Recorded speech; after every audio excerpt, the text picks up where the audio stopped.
Halo, perkenalkan, saya Mila Kamilia Fadila dengan NPM 1190202192 dari kelas manajemen 3F. Di sini saya ingin menjelaskan mengenai inovasi yang telah dilakukan oleh salah satu perusahaan, yaitu PT KAI. Saya akan menyampaikan profil, sedikit sejarah, dan inovasi yang telah dilakukan oleh PT KAI tersebut. PT KAI atau Kereta Api Indonesia termasuk ke dalam jenis perusahaan perseroan terbatas yang didirikan pada tanggal 28 September 1945. PT KAI adalah perusahaan yang termasuk ke dalam perusahaan non-hijau. PT KAI adalah badan usaha milik negara yang menyediakan, mengatur, dan mengurus jasa angkutan perkeretaapian di Indonesia. PT KAI merupakan perusahaan jasa yang memberikan layanan angkutan bagi penumpang dan barang. Sedikit cerita mengenai perubahan nama pada PT KAI. Sesaat setelah Indonesia memproklamirkan kemerdekaan pada tanggal 17 Agustus 1945, AMKA atau Angkatan Muda Kereta Api mengambil alih kekuasaan perkeretaapian Indonesia dari Jepang pada tanggal 28 September 1945. Sebelum berubah nama menjadi PT KAI, lembaga ini sempat dinamakan Dikari atau Jawat Kereta Api Republik Indonesia.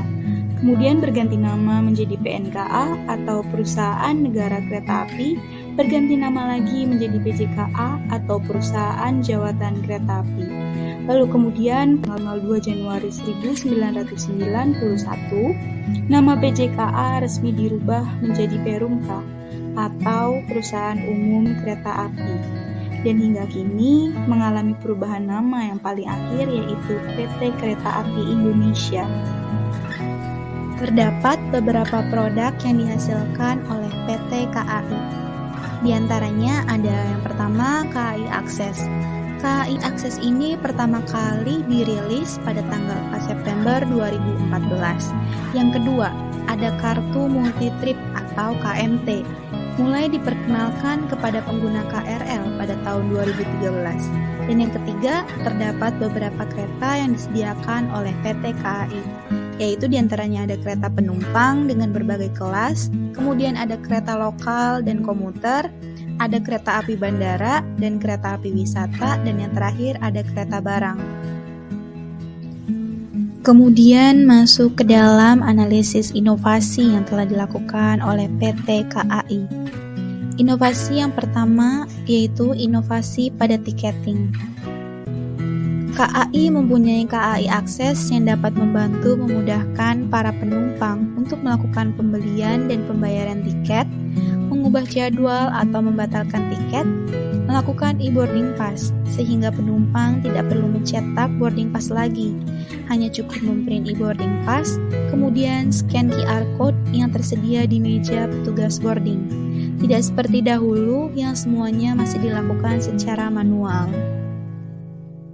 Inovasi yang kedua adalah inovasi pada kartu atau tiket KRL. Sebelum tahun 2013, pengguna KRL menggunakan THB atau tiket harian berbayar, yang dimana pengguna harus melakukan transaksi pembelian tiket tiap harinya. Namun pada tahun 2013, KRL memperkenalkan kartu multi-trip atau KMT, di mana KMT lebih praktis karena mengurangi antrian dan tidak perlu setiap hari melakukan transaksi. KMT juga digunakan sebagai kartu uang elektronik yang sejalan dengan program digitalisasi dan peningkatan transaksi non-tunai di KRL. Inovasi yang ketiga adalah inovasi pada fasilitas pantry di dalam kereta. Pemesanan makanan di dalam kereta api kini semakin mudah. Melalui aplikasi KAI Akses, penumpang dapat membeli makanan tanpa harus pergi ke gerbong kereta makan atau menunggu lamanya petugas kereta yang menjual makanan. Menurut salah satu artikel pula, disebutkan bahwa pada tahun 2021 kemarin, KAI melakukan inovasi live cooking di kereta makan, sehingga sudah dipastikan kehigienisan makanan yang diperjualbelikannya. Baik, jadi kesimpulan yang dapat kita ambil dari analisis kali ini adalah Terdapat beberapa inovasi disruptif dan radikal yang sesuai dengan lanskap di sana, karena terdapat inovasi yang memerlukan model bisnis baru, tetapi tidak memerlukan teknologi baru, dan merusak pasaran lainnya, seperti KMT yang menggantikan TBH.